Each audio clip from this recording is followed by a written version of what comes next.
guys. Not that we're using taxpayer emeralds.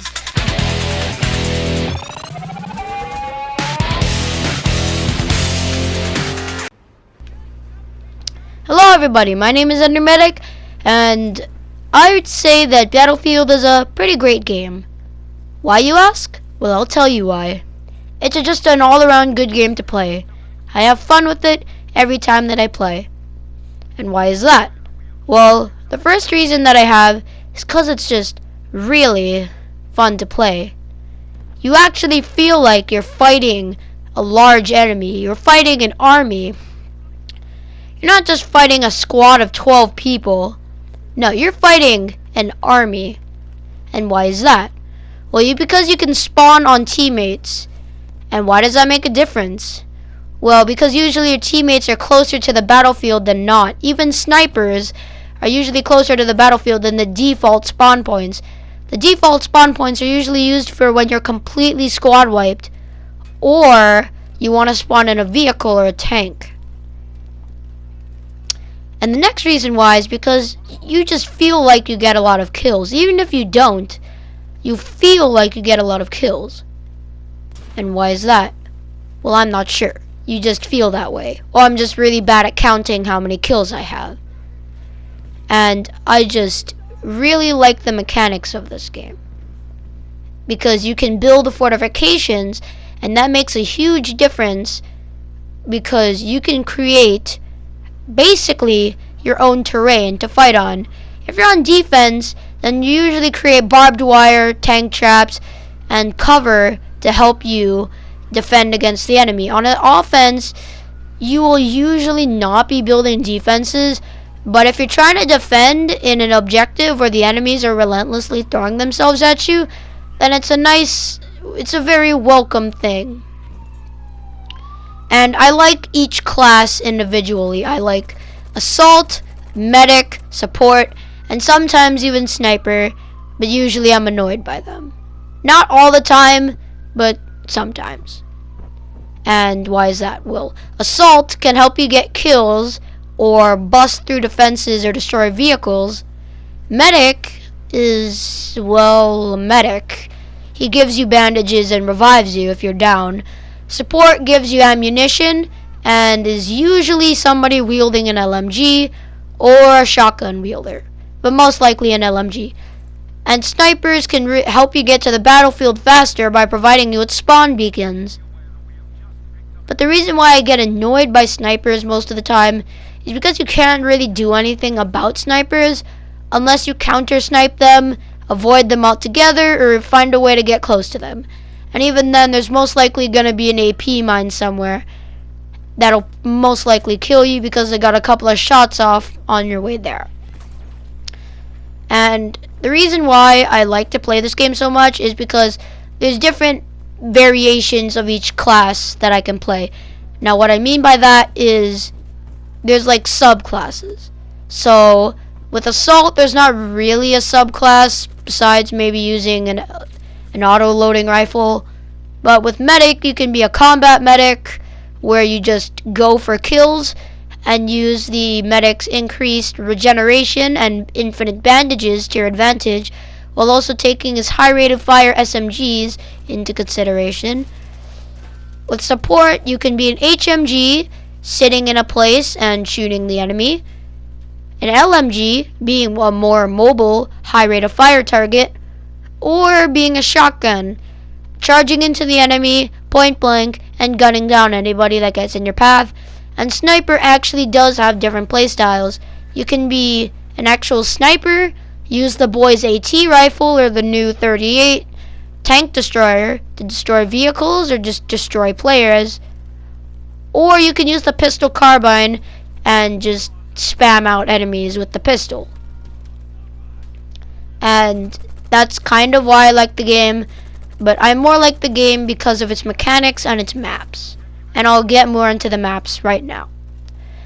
I like certain maps due to the fact that they're more close quarters, so you feel like you're attacking an enemy, or they're very open, so you feel like you're attacking an extremely fortified area. So let's take Hamada right here on Grand Operations.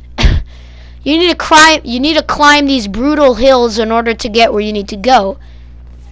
So you feel like you're fighting a heavily fortified defense because there's MG42s everywhere and they're gunning you down from both sides.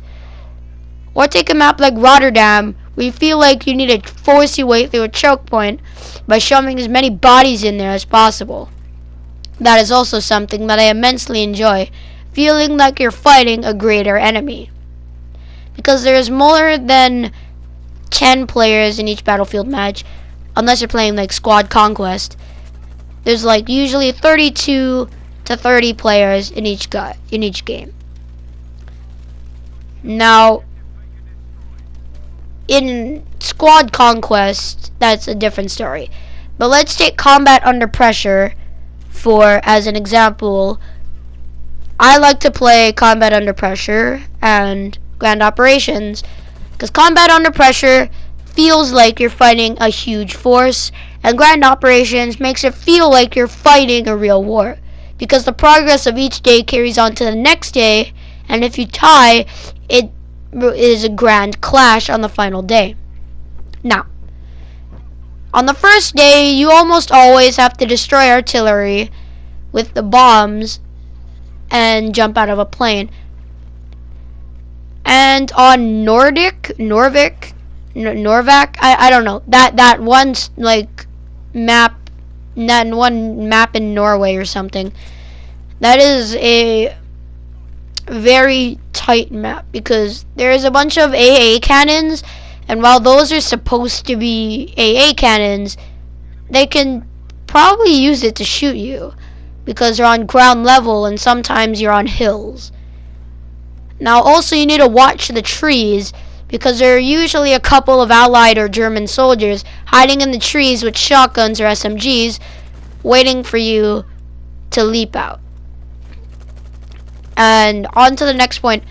Getting headshots is extremely rewarding because it instant kills the person, but it's also extremely satisfying to get because you hear the ping of their helmet.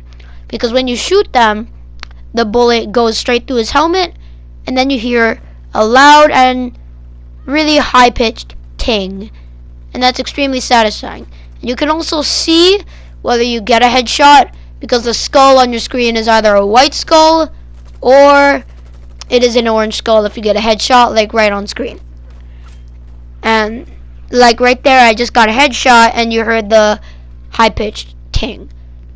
Now each class is extremely rewarding in its own right. Assault, you can get lots of kills with it and destroy vehicles, which on their own are usually pretty invincible. Medic allows you to revive people and really feel like you're helping the team. Support, you get to gun down people who just run head first, or just bayonet charge them, which is extremely satisfying to pull off. Or you can play sniper, picking off enemies one bullet at a time, or spamming out people with the pistol carbine. And I feel like fortification plays a real role in this. Let's take Aerodome Stage 2 as an example. If you don't have like anti-tank traps, then you're pretty screwed. Because the Allies will pretty much always have 2 tanks on the battlefield from the first stage. If you don't have tank treads, they'll just roll into the aerodome and just take it by force because there's nothing stopping them. The only thing that'll take them out are AT mines from supports, the pistol, the explosive pistol from supports, or the Panzerfaust, or the Piat. And that's kind of it. Or the sticky dynamite. But that's a little bit harder. Now, my favorite vehicles in the game are either the Churchill Crocodile tank or the Churchill Mark V, I think it is. But most likely the Mark V because it's easier to get instead of getting like 25,000 points. My favorite German tank is probably the Panzer because it's pretty light, it's fast, and the side skirts make it pretty tanky. It also has a decent armament, which really helps. My favorite vehicle besides tanks is probably that British truck with the 2 machine guns and the German version of that, the half truck. I don't really use planes all the time because I suck at flying them. But I feel like the use of equipment slots is very integral to changing the way you play things. Because, for example, if you try to use smoke grenades on medic, it'll help. If you use a frag grenade on medic, it helps to clear out trenches. If you use incendiary grenades, it can help lock down certain areas and stop people from attacking you. Since the fire is more of a deterrent than an actual force to be reckoned with, but all in all, it'll still help people get people off your back. Now, you can either use the smoke grenade launcher as a second source of smoke, or use it to cover long-range areas to stop your team from getting cut down, or use it to revive people in open areas. And you can use the bouncing Betty or the AP mine to help defend your back as you're pushing in. I'm mostly going to be talking about medic from here on out. So medic's primaries are pretty, I wouldn't say, well, they're kind of different from each other. The Thompson and the Suomi are mostly used for close quarters. The Sten and the MP40, in my experience, have been used for close to mid-range combat, but the Suomi and Tommy gun outscore the MP40 and Sten at close range due to their high rate of fire. And the bolt action rifles are bolt action rifles and therefore are used for medium to long range combat, in addition with a scope. I've also been playing Assault a little bit, but since my name is Ender Medic, I'll be talking about the medic. And the cosmetics in Battlefield are good. And since the only way to actually get them is to earn them, no loot boxes. Woo! But there is in-game currencies. My favorite game mode is, as I said before, Grand Operations. And no, I have not played the new Firestorm game mode, just because I dislike Battle Royales as just a general rule. I just kind of dislike Battle Royales. Except for maybe Apex Legends, because that's more skill-based than luck-based, but whatever. Still dislike it. And yeah, that's kind of it. That's all I have for this video. So, all in all, Battlefield is a pretty great game. I rate it a 4 out of 5. Would play again, and I'll see y'all next time.